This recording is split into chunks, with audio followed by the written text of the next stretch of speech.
Shalom, bitches. My end is here from Audio Only, bringing you some more Billy Bob Space Trucker. We're on Chapter 15, so let us begin.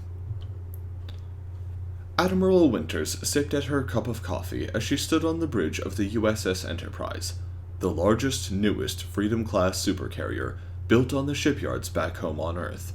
The name amused her a little. American vessels had shared the name throughout history, and she knew that before humanity had expanded into the solar system, there had been a show about a spaceship with the same name. It was supposed to explore the galaxy in peace or some such bullshit. Her Enterprise did not have any such space hippie mission. It was a ship of war. 300 Gladiator-class fighter bombers, with 1,500 support crew, 20 Armadillo-class assault ships to deliver 2,000 angry U.S. Space Marines upon a target, 24 Sucker Punch-class main armament railguns, 68 Brass Knuckle-class close-range Vulcan cannons, 200 Liberation-class 15 mega-yield nuclear missiles, 6,000 Peacekeeper-class conventional cruise missiles, 4 nuclear reactors, 3 movie theaters, 6 swimming pools, 1 full-grav sports facility including football and baseball fields, and the largest skip drive ever made. And her personal favorite, 1 catapult. Running the length of the ship, the Enterprise could fit an asteroid up to 100 feet wide into a special launch chamber and fling the rock at a Xeno colony at around 85,000 miles per hour, absolutely guaranteeing they'd have a bad day. Flanking the Enterprise were her sister ships, the USS Constitution and the USS Second Amendment.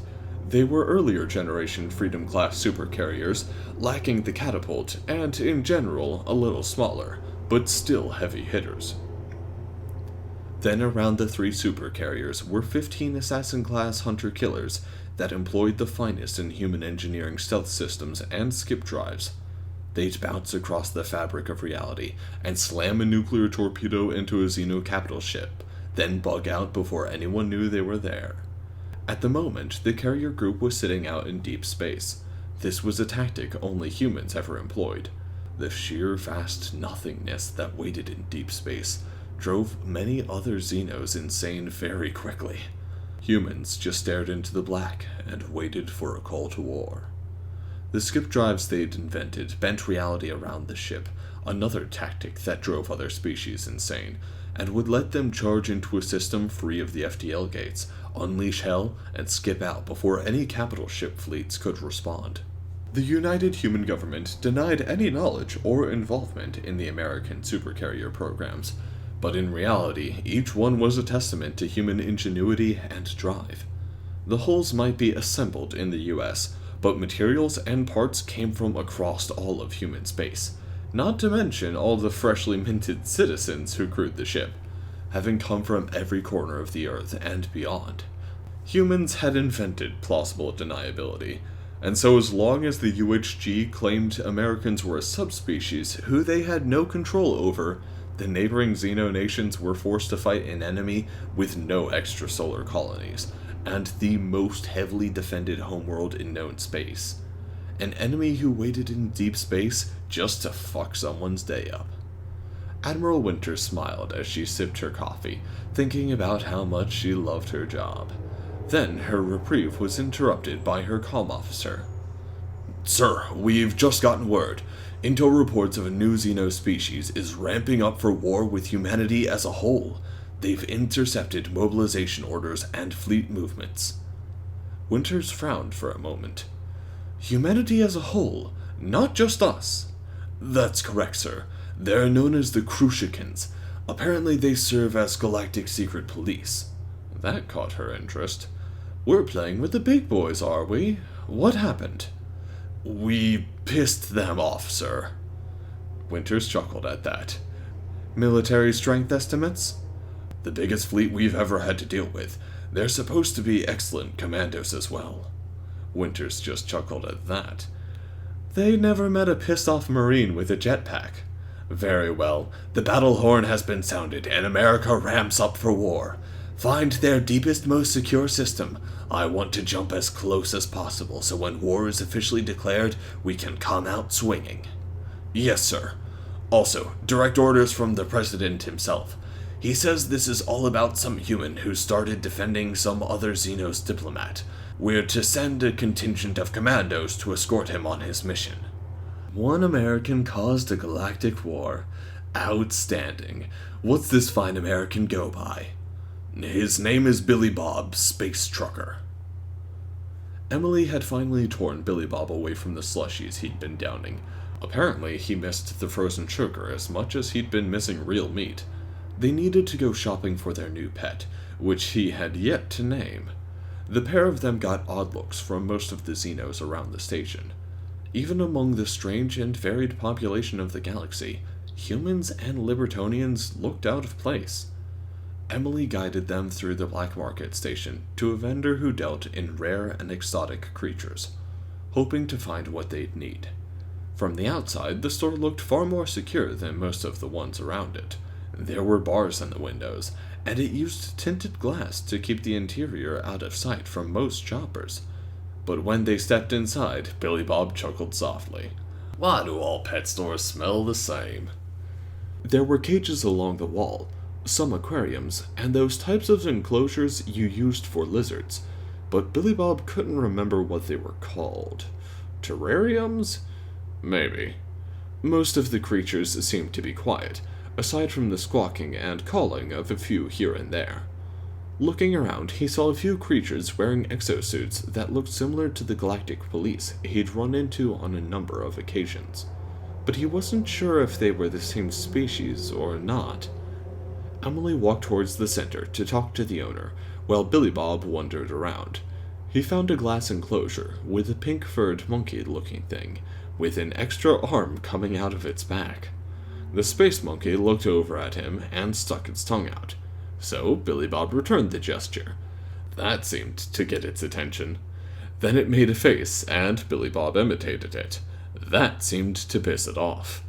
Emily approached the banketeer who ran the shop and started to talk to him, unaware of what Billy Bob was doing. Hello there. We recently came into the acquisition of a Veroxian Plains runner, and we were wondering if you have some supplies you could sell us for it. A Veroxian Plains runner? That's a carnivore, you know. I'm aware. Me and my companion are omnivores, so it's not an issue. Well, if you're looking at giving it meat on a regular basis, that's fine. What were you looking to buy? Emily looked over her shoulder to ask Billy Bob, and saw him making faces at a glass cage. Billy Bob! He looked over as something brown slapped against the glass, and he jerked back for a moment. Ha! Totally a space monkey. He left the raging monkey in a box and walked over. What's up? What do you want to buy our space cat dog? He frowned as he thought about how much he needed a better name for it. You know, like a bed and toys and stuff. Toys for a space cat dog? The space goblin asked. It's from a high-gravity planet, you know. It's very strong. I wouldn't advise trying to play with it. Ah, don't worry about that, my fine space goblin. I'm from a super-heavy gravity planet. The space goblin blinked. What did you just call me? My translator must be glitching out. Don't worry about it. So, what do you got that you want? Oh, like shampoo and stuff. I'm sure we gotta give it a bath now and then. You plan on washing a space cat dog by hand? Sure, why not? Billy Bob smiled as the shop owner opened and closed his mouth a few times before shrugging. Clearly he was confused, but they were offering to buy from him, so he couldn't complain too much. He started to bring out items for them to look at when Billy Bob interrupted him. I should have thought about this back on the planet. Do you have any sticks for sale? Any what? Sticks, branches. Something for me to throw so that he can go pick it up and bring it back. Both Emily and the shop owner stared at him. What? Doesn't anyone do that? Play fetch with animals? No, you're the only species I know of that can accurately throw things, Emily said as he shrugged. Whatever, let's see what you got. They spent a good half hour selecting a variety of toys Billy Bob insisted on, a large soft bed for it when it got bigger, And, despite all of Emily's insistence that it was a bad idea, Billy Bob bought a large bone-like chew toy he insisted he could throw as a stick. When it came time to pay, Billy Bob stared at the bill and then looked up at Emily with his best impression of big puppy dog eyes. "Why are you staring at me like that?" Come on, I can't pay for this. "You should have thought about that before we left this stead." She stopped and looked at the owner. "Before picking up a new pet on that planet." Oh, come on, you know I can't sell it. It's too awesome. Please, I'll pay you back. When? Oh, you mean after I pay you? Yeah, just garnish my wages. My translator... Never mind, I think I get what you mean. Keeping one of those as a pet is going to be expensive, you know. Oh, come on, please, please. Emily sighed and set her galactic trade cube on the counter. Yes, thank you, Emily. Thank you so much. You're the best. He leaned in to hug her, and she quickly gasped out as he picked her up in a bear hug. "Billy Bob, strength!"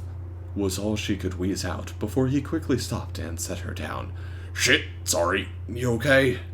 The diplomat groaned a little as she shook her arms and let her wings flutter for a moment. "Yeah, but you nearly crushed me." Sorry, cultural thing. I'll be careful in future. Just high five. He lifted his hand, and she slapped her palm against it like he'd shown her. Fuck yeah, we'll make an American out of you yet. Have this stuff delivered to my ship, he said to the space goblin, who watched the entire exchange in silent confusion. It will take a bit of time to assemble it all for you. Give me some time." Billy Bob waved a hand. Sure. Then, walking out. They walked out onto the station and back into the flow of traffic. Xenos all around buying and selling, chatting, arguing, yelling advertisements. Billy Bob and Emily glanced around and he looked up at her. Where to from here, boss? She glanced down at her shorter companion, then back up and around. Shall we find a place to sit and eat for a while? Sounds like a plan. She guided them through the crowds of people to a restaurant that served meat, and after Billy Bob made a bit of a scene by picking up an ergonomic chair and snapping it in half so he could restack it into a comfortable human chair, they sat down. Billy Bob saw one of the familiar space frogs walking up to take their order and asked for whatever they had with caffeine in it, then looked to Emily. How come I keep seeing those space frogs in restaurants? The space frogs? Oh, they have strict cultural codes regarding hospitality. They won't poison you for one, and in general tend to run places like this. Well, that's good to know, but the last few seemed disgusted when we ordered meat. Oh, the ones on stations like this are from their low class. They have to scavenge more, and at times have to eat whatever they can get. I don't think they can handle meat, but they better understand the needs of some species have than their upper class. Oh, we're scavengers too. I mean, not anymore with Costco and shit, but we used to be. Had to work our way up the food chain, so we just ate all kinds of shit. What about you? She shook her head. No, we were always on top. We did have a common ancestor that was a pure carnivore, but they weren't as successful because it's harder to get nothing but meat. We could survive eating plants and berries. We always had our top picks, though. Most scavengers don't develop the intelligence your species has shown, though. He chuckled at that. Well, some of my species thinks it's a cosmic joke that we did survive this long. We have a horrible tendency to risk death out of curiosity, even on a large scale. Before we detonated our first atomic bomb, some scientists thought it would set our atmosphere on fire and kill off the whole planet, or something like that. We did it anyway. Then there was that big collider thing. What was it called? The Large Hairy Collider? Nah, forget. What did it do? Oh, it was a particle accelerator. We'd slam atoms, or I guess particles, against each other at huge speeds to learn more about them. A few decades after we made it to our moon, we made this really big one that could create little black holes. Some people thought they'd grow out of control and devour the planet. Emily was silent in shock, but with her mask on, he couldn't see her mouth hanging open. You did what? They were really small, and hey, obviously they didn't do that. We still exist. Your species makes little black holes. Yeah? Billy Bob glanced around, now a little nervous about the conversation. Isn't that normal? No, it's forbidden by the galactic government. It's insanely dangerous. Oh, well, messing around with that stuff is how we came up with the skip drives. I guess that's why no one else has them. You mentioned those before. What are they? Well, I'm not a scientist, but the basics is that they sort of fuck up reality, and you just bounce your ship across something else, another dimension or something, and end up somewhere else. She blinked at that. You alter reality. What's it like? For the most part, it's black, but you see strange colors at the end of your vision, and you'd swear someone is whispering to you. You subject yourself to that. Yeah, you learn to tune it out after a jump or two. The biggest threat is boredom. Let me get this straight.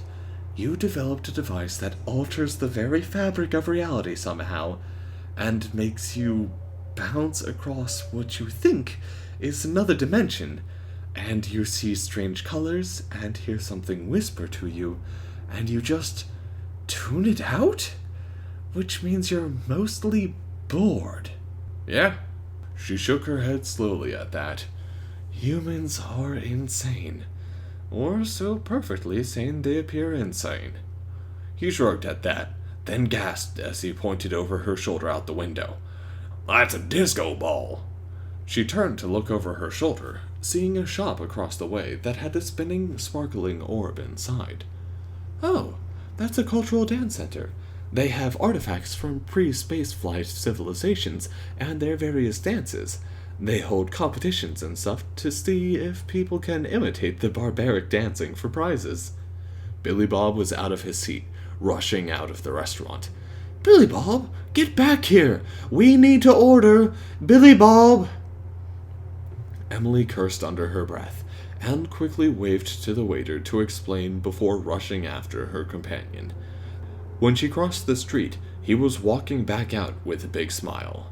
Got myself signed up for a tournament tonight. Guess who's got 2 thumbs and is an authority on barbaric pre-spaceflight dancing? He pointed to his face with his thumbs. This guy. And so ends another chapter in the adventures of Billy Bob, Space Trucker.